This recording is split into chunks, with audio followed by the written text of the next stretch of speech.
오늘 본문의 말씀은 당신은 죽을 준비가 되었습니까? 로마서 8장 6절에 다음과 같은 말씀이 기록되어 있습니다. 육신의 생각은 사망이요 영의 생각은 생명과 평안이니라. 내 기억 속에 죽은 사람을 처음 본 것이 1960년 4월 19일 우리 그 유명한 우리 근대 역사에 잊혀지지 않는 4.19 혁명 그날이었습니다. 그때 저희 나이가 만으로 11살, 제가 학교를 일찍 들어갔기 때문에 중학교 1학년이었습니다. 저희 학교가 이문동, 청량리 지나서 이문동에 있었습니다. 그래서 그날 오후 늦게 친구들과 놀다가 제 기억으로 한 4시 정도 이제 버스를 타러 나왔는데 그 휘경동 그쪽을 지나는데 벌써 분위기가 좀 이상한 것을 느꼈습니다. 그러나 다행히 한 버스가 이제 시내를 들어간다는 버스가 있어서 억지로 그 버스를 타고 친구 3명과 같이 가는데 청량리까지 왔을 때 더 이상 버스는 갈 수가 없었습니다. 그래서 거기서 내려서 제가 살던 동네는 수표교가 있던 수표동인데 거기는 을지로 2가와 종로 2가 중간에 있던 곳이었습니다. 그래서 청량리에서 걸어서 참 중학생이라 하지만 교복을 입었지만 까만 동복을 입었었는데 그렇지만 저는 11살, 만 11살, 한국 나이 12살 아주 어린 소년이었습니다. 그래서 거기서 청량리에서 이제 신설도까지 내려와서 또 동래분까지 와서 거기서 이제 을지로 쪽으로 가야 되는데 신설동에 왔을 때 정말로 그 신설동 로타리가 지금은 그것이 다 변했죠. 이것이 벌써 몇 년 전 이야기입니까? 60년 전 이야기입니다. 거기에 경찰과 군인들이 그 로타리를 1m 간격 정도 아주 촘촘히 삥 둘러서 총을 겨누르고 있었습니다. 그때 한 집차 거기에 학생들이 경찰차를 뺏은 것인지 저는 확실히 모르지만 거기에 우회 타고선 또 안에서 청년들이 큰 몽댕이 들고 두드리면서 노래하면서 더 앞으로 진격하는 그것을 그 찰나 경찰들이 총을 쐈습니다. 그래서 저희 앞에서 3명의 청년이 차 위에 있던 청년들이 거기서 쓰러져 죽는 모습을 저는 보았습니다. 그리고 거기서 친구들과 같이 뒷길로 또 얘기는 학생들은 무조건 잡아가니까 큰 거리는 걸으면 안 된다. 제 자신이 아주 꼬마라는 것을 저는 잊어버리고 어쨌든 학생이니까 그래서 뒷골목으로 찾아다니면서 억지로 간신히 정말로 집에까지 왔습니다. 몇 시에 도착했는지는 모릅니다. 캄캄한 밤 집에서 이제 자려고 누웠는데 눈을 감으면 제 앞에서 쓰러진 그 청년들의 모습이 보였기에 너무나 무서워서 그날 밤 제대로 잠을 잘 수가 없었습니다. 그리고 3년 후 1963년 2월 말인지 3월 초인지 제 기억은 잘 안 납니다. 아주 이제 봄이 시작되었습니다. 그런데 아직까지 저희가 다니던 학교에 이제 산에 좀 올라가면은 풀이 있었는데 적은 호수가 있었어요. 호수라기보다는 좀 큰 연못이라고 할까요? 그날 체육 선생님이 저희 남학생들에게 스케이트가 있는 학생들은 가지고 오라고 얘기를 했어요. 그래서 우리 친구들이 스케이트를 다 가지고 그날 학교에 모였습니다. 저는 그 선생님의 얘기를 들었을 때 참 기분이 좋았어요. 왜? 저희 친구들은 몰랐지만 저는 스케이트를 굉장히 잘 타는 학생 중에 하나였습니다. 근데 친구들은 그걸 몰랐어요. 그래서 내 자신 속에 오늘 가서 스케이트를 내가 잘 타는 모습을 보여줘야 되겠다고 제가 기분 좋게 스케이트를 가지고 나가는데 집에서 저희 아버지가 그 스케이트를 이 따뜻한 날 어딜 가져가는 것이. 그래서 이 얘기를 하니까, 야, 이 미친놈아, 이 더운 날 어디서 스케이트 타냐고. 야단을 맞고 스케이트를 가지 못했습니다. 그러나 학교 오니까 친구들이 한 열댓 명이 스케이트를 가지고 이제 오전에 그 스케이트를 타러 이제 호숫가로 올라가고 있었습니다. 거기에 그 친구, 지금도 그 친구의 이름을 잊지 않습니다. 왜? 중학교도 3학년이나 같이 다녔고 이제 고등학교 1학년 때였습니다. 그래서 그 친구의 이름이 이영남이라는 친구였는데, 이제 둘이서 얘기를 하면서 이상하게 그날 밑에서부터 한 30분 올라가는데, 올라가면서 계속 둘이서 이런저런 이야기를 하면서 웃으면서 참 그 당시 얘기들을 신이 나서 거기 올라가자마자 이 연못은 얼어 있었습니다. 근데 눈에 보기에도 그렇게 단단한 얼음 같지는 않았습니다. 그러나 학생들이 신나는 그 바람에 그냥 스케이트를 신고 이제 그 친구 영남이라는 학생이 작게 원을 그리면서 돌았어요. 근데 제가 볼 때 그렇게 잘 타는 학생이 아니었어요. 그래서 제가 그 순간, 야, 영남아, 주의해. 이런 얘기까지 나눴습니다. 그리고 그 친구가 조금 원을 더 그렸을 때, 불사 넘어졌어요. 넘어진 그 순간에 가서야 저희들이 위험성을 알았습니다. 이렇게 넘어졌을 때는 얼음이 깨지지 않았습니다. 그러나 사람이 넘어지면 일어나려고 하잖아요. 일어나려고 했을 때 이 팔꿈치라고 할까요? 거기에 힘을 주고 발꿈치에 힘을 주니까 그 얄팍하게 얼었던 그 얼음이 깨지면서 거기가 그냥 물이 되었습니다. 이 친구는 스케이트를 발에 신고 이제 동복을 입고 옷을 입은 채 물에 빠졌습니다. 거기서 몇 분이 지났는지 우리 친구들은 전부 다 꼬마 12살, 13살 많아야 그런 친구들이었어요. 당황하면서 어쩔 바를 몰랐습니다. 그 친구는 거기서 허우적거리고 살려달라고. 그러나 우리는 무언가 할 수 있는 것이 없었습니다. 나름대로 나무가지를 꺾어서 던지고 그러나 그것으로 사람을 띄울 수는 없는 것이에요. 그래서 허리띠를 풀어서 끈을 만들자 이렇게 하면서 그러는 와중에 모자만 떠 있고 그 친구는 더 이상 허우적거리지 않고 밑으로 가라앉았습니다. 그리고 집에 와서 그날 밤 잠자리에 누웠는데 그 친구의 허우적거리는 모습, 그 다음에 참 더 보이지 않고 물에 가라앉아서 나중에 죽는 그 모습을 제 눈앞에 직접 목격하였기 때문에 그것이 계속 밤새 떠올라 그날 잠을 이룰 수가 없었어요. 그날만이 아니고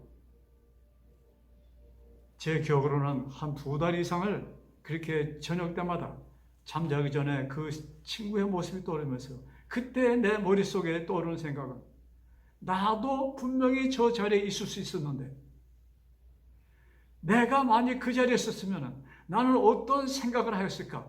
어떻게 하였을까?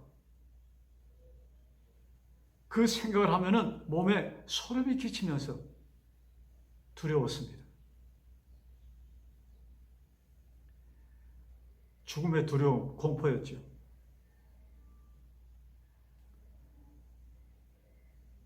(1985년 2월 10일)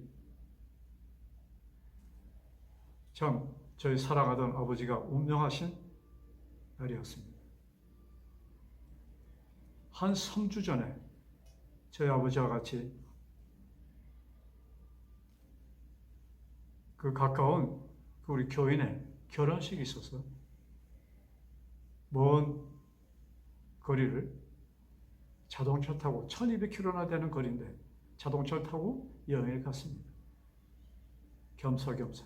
왜냐하면 그 근처에 또 좋은 온천장이 있어서 저희 어머니와 저희 아버지, 저희 아내와 또 나 그리고 우리 자녀들 같이 이렇게 자동차를 타고 갔습니다. 근데 가셔서 온천장에서 이상하게 저희 아버님이 예? 이렇게 힘들어 하시면서 아파하시기 시작했어요. 그래서 근처 병원 갔지만 특별한 예? 그 원초장 근처에 특별한 병원도 없고, 그러면서 브라질리아라는 곳에 가서, 그건 이 브라질의 수도입니다.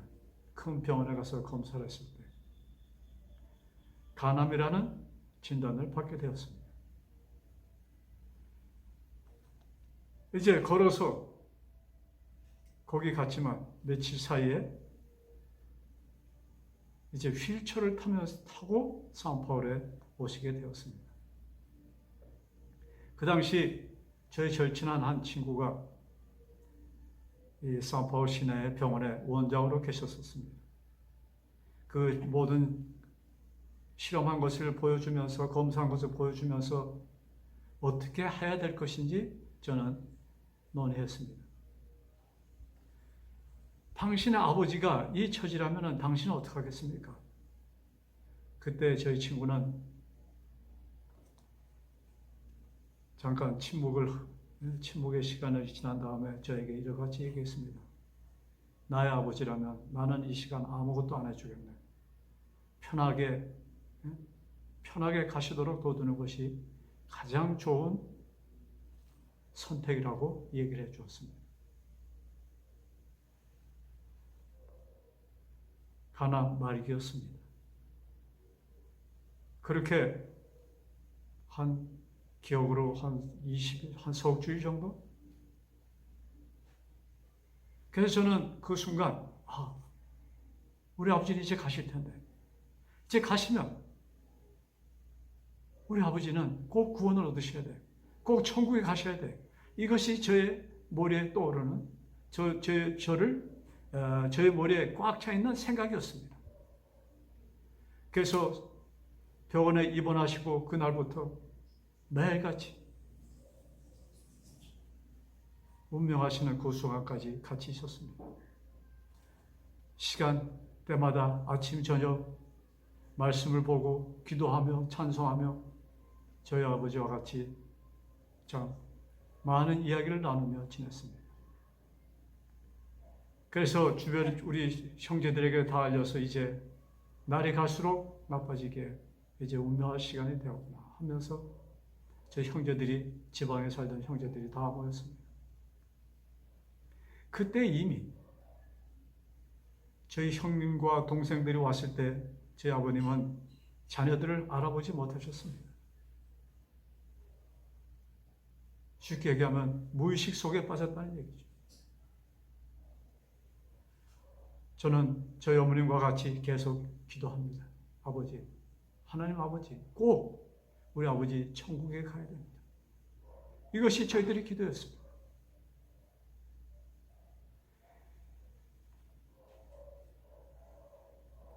저희가 브라질 이민의 초창기에 왔기 때문에 우리 사우파울에 사는 아는 사람들이 많이 있었습니다.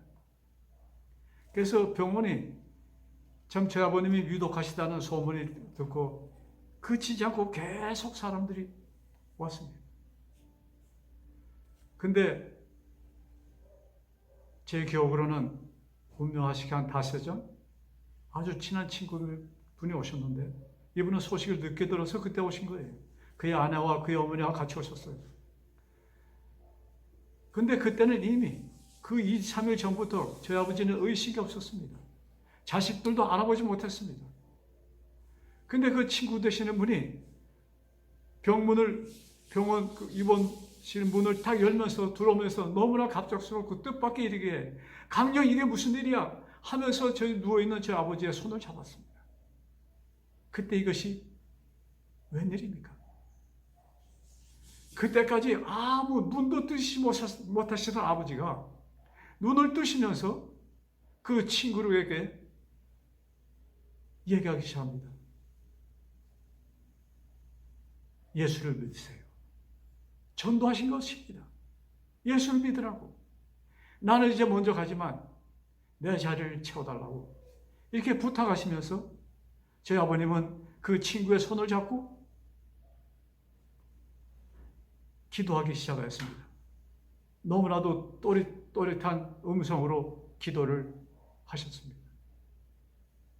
기도가 거의 마무리 지는 그 순간에 가서야 다시 그 목소리가 떨리면서 더 이상 아무 말씀하지 못하고 눈을 감으셨습니다. 그리고 다시는 이제 의식을 찾지 못하고 그 상태로 계시다가 돌아가셨어요. 기억으로는 한 4일인가 닷새 후에 저희 모든 식구들이 모였습니다. 너무나도 방문객이 많아서 밑에 병원 입구에 부탁을 해서 아무도 들어버리지 말라는 부탁을 했어요. 저희 가족끼리 어쩌면 그 날이 마지막 예배도 될 수 있으니 우리 조용히 한번 가족끼리 예배를 드리자고 이렇게 의논하고 저희 가족들이 둘러앉아서 그 침상에 둘러서 예배 드리기 시작했습니다. 찬송을 하고 기도를 드리고 말씀을 보고 그렇게 한 20분? 30분 지났다고 생각이 됩니다. 그리고 저희들이 이제 말씀한 다음에 찬송하기 시작했습니다. 그때 불렀던 찬송이 주의 나팔 소리나. 그때를 상기하면서 제가 한 절만 불러보겠습니다. 주의 나팔 소리나고 세상 끝이 이르면 영광스러운 아침 동이 트겠네. 구원받은 성도들을 사방에서 모두 호명할 때 나도 참여하겠네. 성도 호명하실 때에 성도 호명하실 때에 성도 호명하실 때에 나도 거기 가서 참여하겠네. 이렇게 식구들이 1절을 부르고 2절 광명하고 맑은 아침 자동 성도 일어나 영화스러운 삶을 다시 얻겠네. 주의 택한 모든 성도 하늘집에 모으고 호명할 때 나도 참여하겠네. 여기를 부를 때 갑자기 누워 계시던 저희 아버님이 크게 숨을 3번 몰아쉬시고 임종하셨습니다. 운명하셨습니다. 그러나 저희 식구들은 계속 이 찬송을 끝까지 부르고 또 한 사람 한 사람 기도하면서 저희들은 정말로 아름다운 아버지의 운명을 지켜주셨습니다. 자, 어떻게 보면은 영화의 한 장면처럼 준비하고서 한 것처럼 너무나도 아름다운 그 모습을 하나님께서는 저희들에게 보여주셨습니다. 얼마나 감사한지. 우리 아버지는 천국에 가셨구나. 그런 확신을 제 모든 식구들은 갖게 되었습니다. 얼마나 감사한 일인지.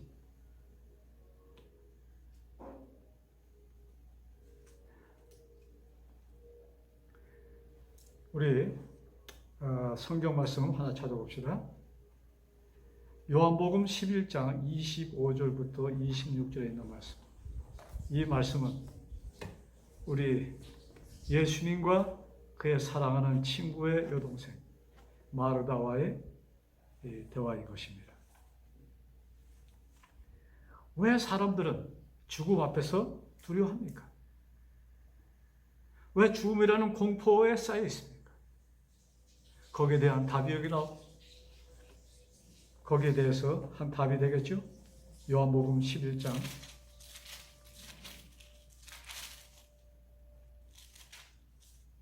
거기 1절에 보면은 예수님께서 그 죽은 나사로가 살던 동네에서 좀 거리가 떨어진 곳에서 계셨습니다. 그의 누이들은 이제 그 오빠가 아팠을 때 알고 빨리 예수님께 알려서 우리 오빠가 이 병에서 예수님이 오시면 이 병에서 분명히 살 수 있으니까 예수님을 빨리 불러야 되겠다고서는 예수님을 이렇게 알려줬습니다. 예수님은 그 이야기를 듣고 거기를 그냥 그 얘기를 듣자마자 가셨으면은 분명히 나사로가 살아있을 때 예수님은 도착하셨습니다. 그런데 이상하게 예수님이 분명히 지금 나사로가 죽을 병에 걸렸다 하는 소식을 들었지만은 예수님은 거기서 한 이틀이나 지체하십니다. 그러시면서 하시는 말씀이 나사로가 잠들었으니 가야 되겠다 이런 말씀 하시는 거예요. 그래서 예수님이 거기에 도착하셨을 때는 이미 나사로는 죽어 있었습니다. 예수님이 왔다는 소식을 듣고 마르다가 나옵니다. 그때 그 대화인 것입니다.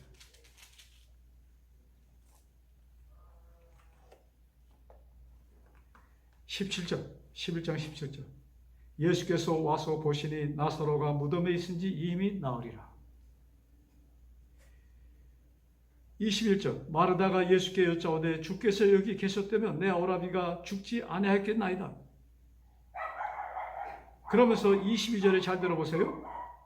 그러나 나는 이제라도 주께서 무엇이든지 하나님께 구하시는 것을 하나님이 주실 줄 아나이다.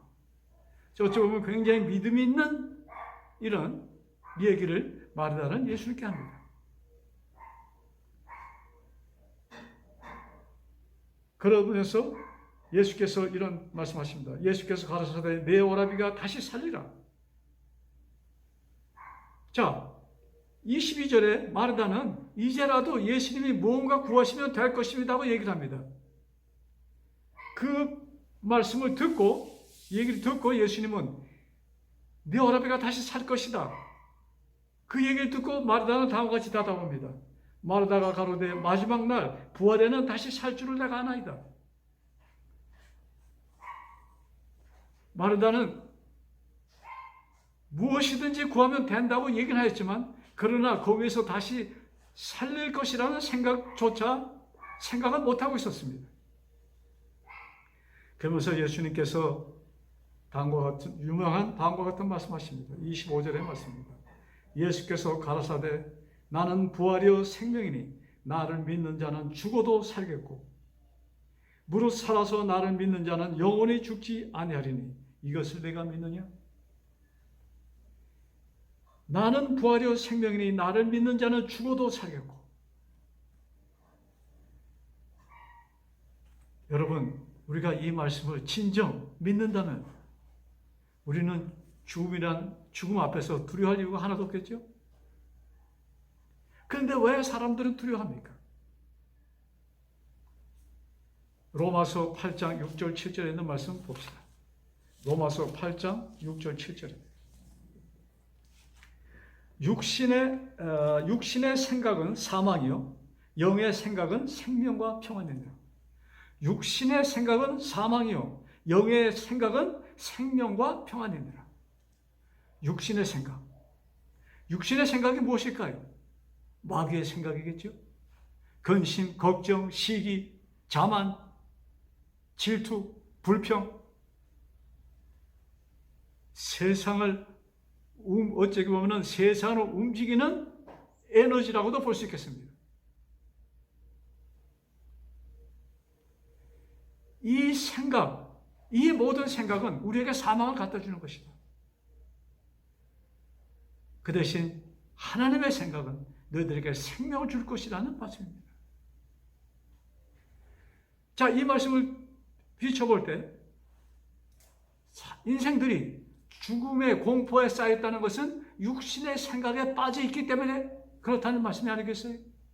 우리가 하나님의 생각, 영의 생각을 갖게 되면은 우리는 생명이라는 참 그 환호 속에 우리가 있게 될 것입니다. 참 50년 전 이야기네요. 그 당시 이 산폴에 요새처럼 우유가 이렇게 플라스틱 봉지에 파켓 이렇게 있지 않았어요.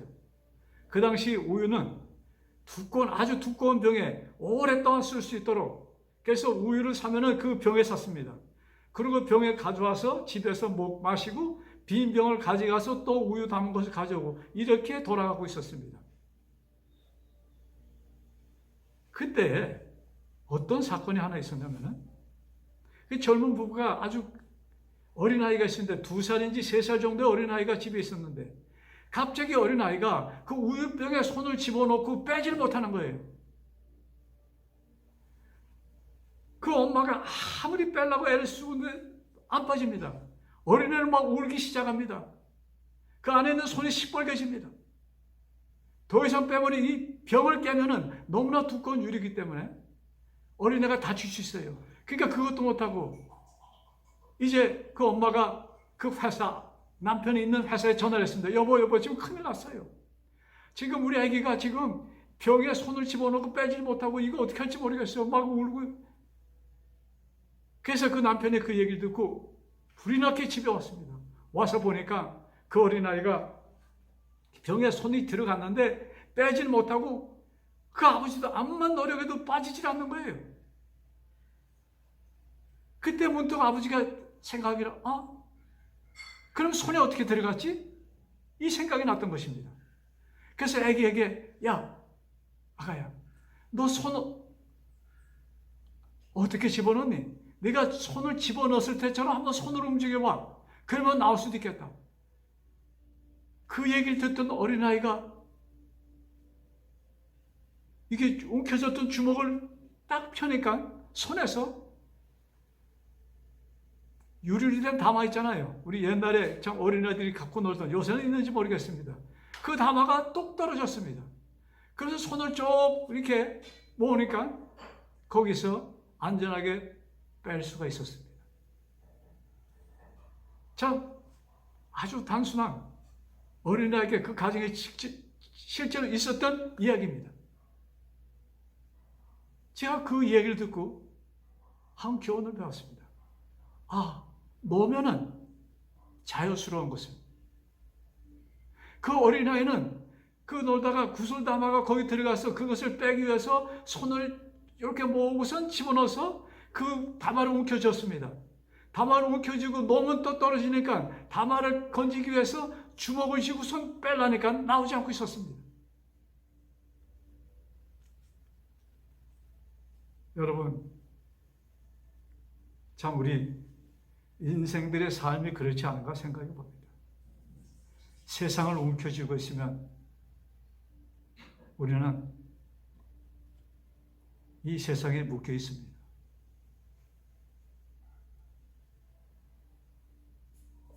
놓으면 빠지는데 우리는 놓지 못하고 있습니다. 이것이 우리 인생들의 삶 자체라고 생각해 보았습니다. 우리 여호수아에 보면은 다음과 같은 글이 기록되어 있습니다.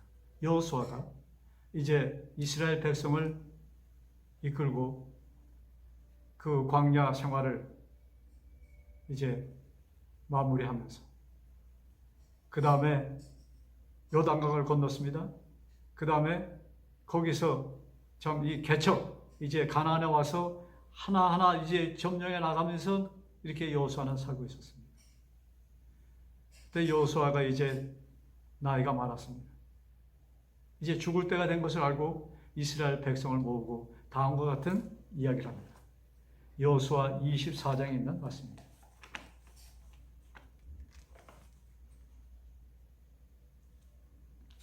여호수아 24장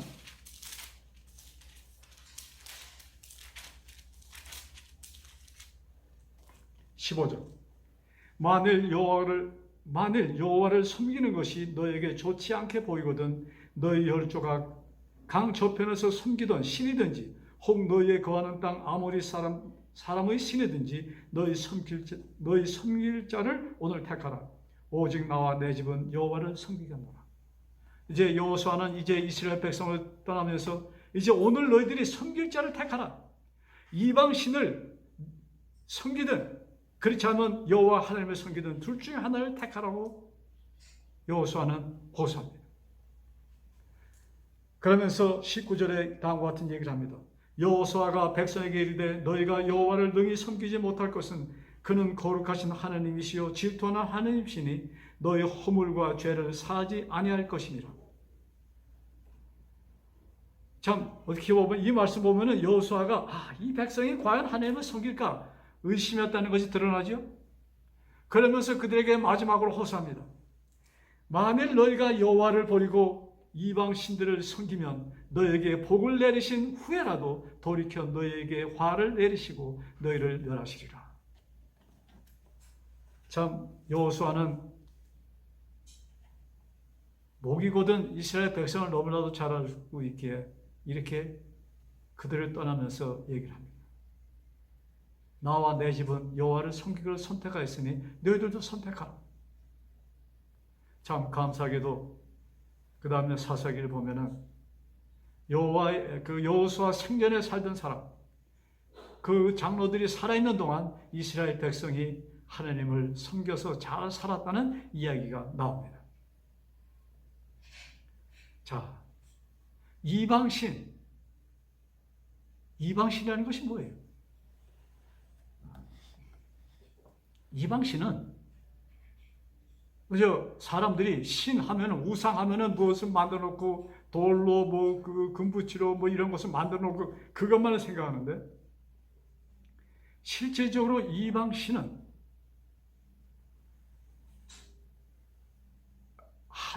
창조주 하나님을 제어하고 창조주 하나님을 제쳐놓고 내 힘으로 살겠다는 것을 얘기하는 것입니다. 내 자신의 의지와 힘으로 살고자 노력하는 그 자체가 이방신을 섬기는 것입니다. 자, 이것이 성경에 유명한 가인의 제단인 것입니다.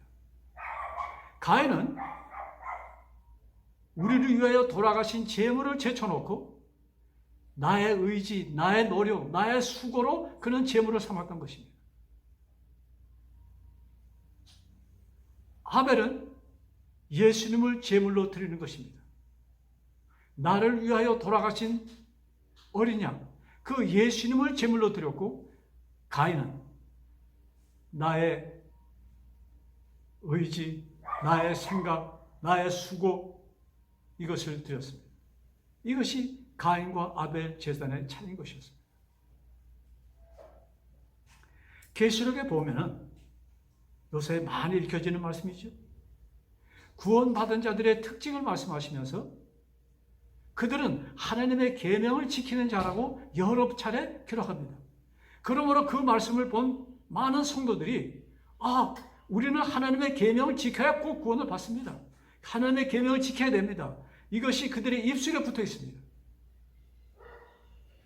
지킨다는 것이 무엇이에요?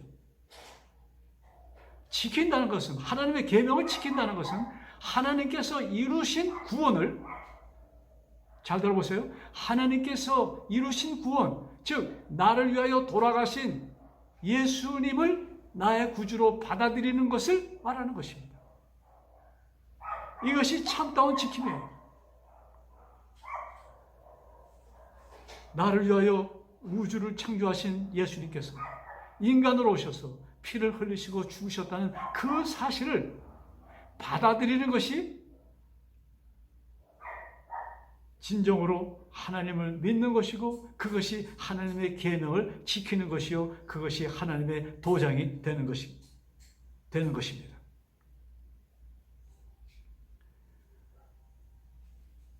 예수님께서 이렇게 말씀하실 때 많은 사람들이 예수님을 따랐습니다. 많은 아낙네들이 그 당시 집에 애기 볼 사람이 없어요. 어린아이들을 데리고 와서 또 예수님께서 그들 위하여 또 안수, 축복의 그 기도도 받을 수 있는 기회가 있으면 받을까 해서 어린아이들을 데리고 예수님 가까이 왔습니다. 자, 성경을 보면서 말씀하실까요? 누가복음 18장. 그때 제자들이, 요새도 그렇잖아요. 그 목사님 주변에 또 어떤 분 그 주변에 어린아이들이 이렇게 있으면 야야 시끄러워, 어른들이 있어, 이렇게 얘기하면서 어린아이를 쫓는 그런 습관들이 우리 어른들에게 있습니다. 그때나 지금이나 마찬가지인 것 같아요. 여기 18장에 보면은 누가복음 18장 15절 17절 사람들이 예수의 만져주심을 바라고 자기 어린아기를 데리고 오매 제자들이 보고 꾸짖거늘 예수께서 그 어린아이들을 불러 가까이 하시고 이르시되 어린아이들이 내게 오는 것을 용납하고 금하지 말라. 하나님의 나라가 이런 자의 것이니라. 하나님의 나라가 이런 자의 것이니라. 자, 여기에 하나님의 나라가 이 어린아이와 같아야 된다는 말씀이에요. 어린아이의 특징은 뭐 좋은 물건, 좋은 것 이것을 따지지 않아요. 알지도 못합니다. 어린아이에게 가장 중요한 것은 엄마예요. 엄마 품에 있으면 어떠한 일이 있다 할지라도 그 어린아이는 행복하고 기뻐하는 것입니다. 평화가 있는 것이에요.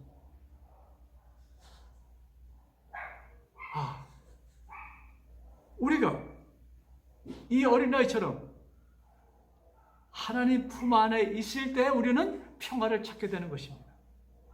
아마 이 교훈을 우리에게 주신 것이 아닌가 저는 생각해 봅니다.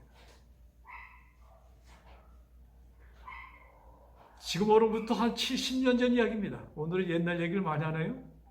70년 전. 그러니까 1950년 6월 25일 6.25 동란이죠. 제 나이 그때 정확하게는 1년 7개월이었습니다.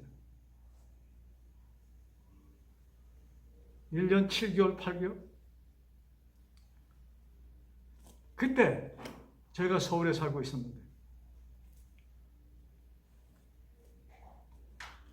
저녁 때쯤 되면서 대포 소리도 좀 멀리서 들리는 것 같으면서 저희 살던 집 앞에는 저희 부모님이 저에게 말씀해 주셨으니까 제가 아는 것이죠. 많은 피난민들이 가고 있었습니다. 더 이상 나가야 되는 것인지 집에 있어야 되는 것인지 이걸 구분을 못하고 있는데 더 이상 불안해서 계실 수가 없었어요.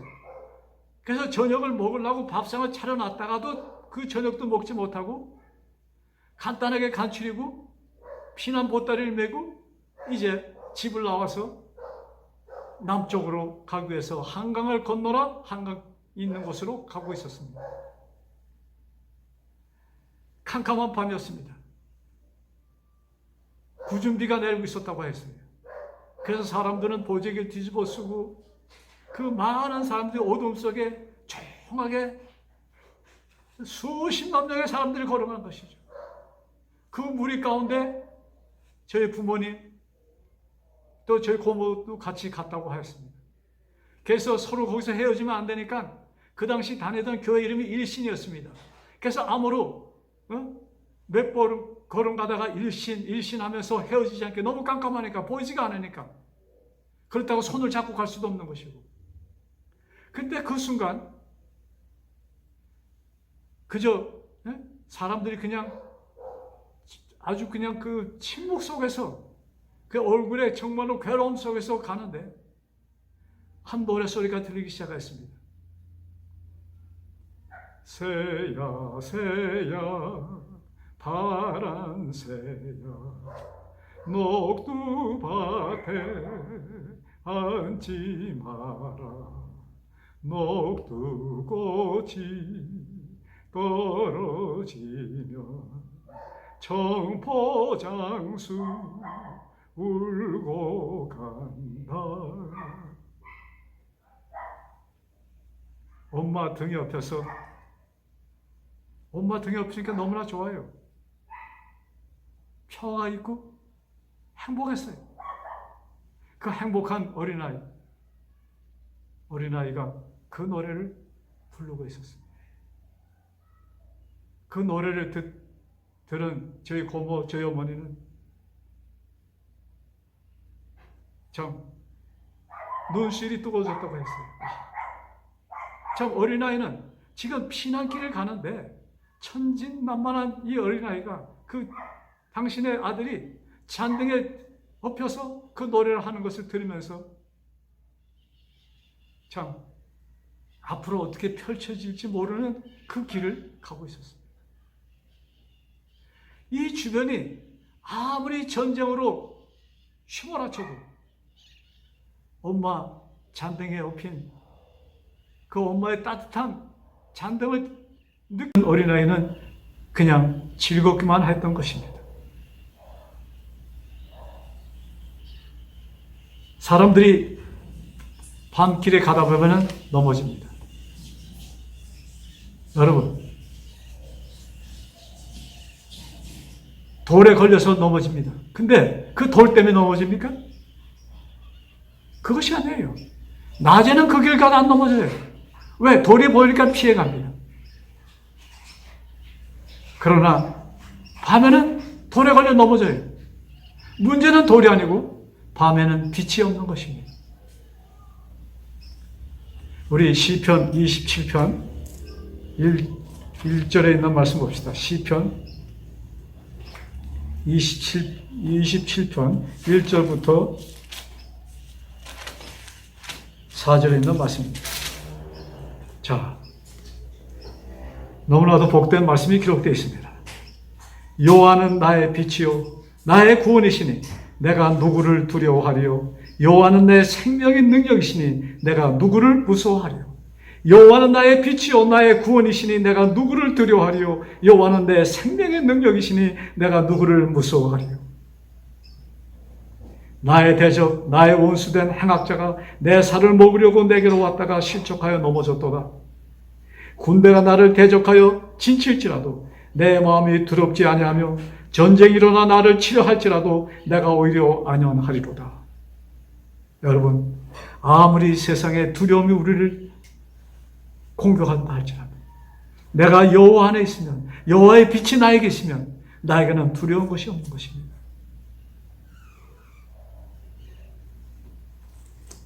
사절에 이렇게 말씀합니다. 내가 여호와께 청하였던 한 가지 일 곧 그것을 구하리네. 자, 내가 여호와께 청하였던, 부탁하였던 한 가지 그것을 구하리니 곧 나로 내 성전에 여호와의 집에 거하여 여호와의 아름다움을 앙망하며 그 전에서 사모하게 하실 것이라. 여호와의 집에 거하기를 원하나이다. 여러분, 이 세상은 점점 어려움 속에 빠질 것입니다. 그러나 그것이 무슨 문제가 됩니까? 내가 여호와의 집에 있을 때, 내가 여호와의 집에 있을 때 여호와의 빛이 나의 가는 길을 비춰주는데 나에게는 두려움이 없는 것입니다.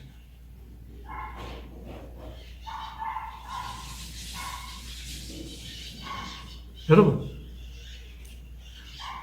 제가 오늘 본문의 말씀을 당신은 죽을 준비가 되었습니까? 라고 했습니다. 사실 이 질문 자체가 잘못된 것이에요. 왜? 여러분, 우리는 태어나면서부터 죽은 자입니다. 자, 잘 들으세요. 우리는 태어나면서부터 죽은 자예요. 이 말씀은 제가 하는 것이 아니고 예수님께서 하셨습니다. 자, 요한복음 3장 니고데모에게 하신 말씀 가운데 이런 말씀하십니다. 자, 16절을 다 아시죠? 그 다음 17절. 하나님이 그 아들을 세상에 보내신 것은 세상을 심판하려 하심이 아니요 저로 말미암아 세상의 구원을 받게 하려 하십니다. 하나님은 세상을 심판하러 오신 것이 아니고 세상을 구원하시러 오셨다 이 말씀입니다. 세상에 사는 사람들을 구원하러 오셨다. 나를 구원하러 오셨다는 말씀입니다.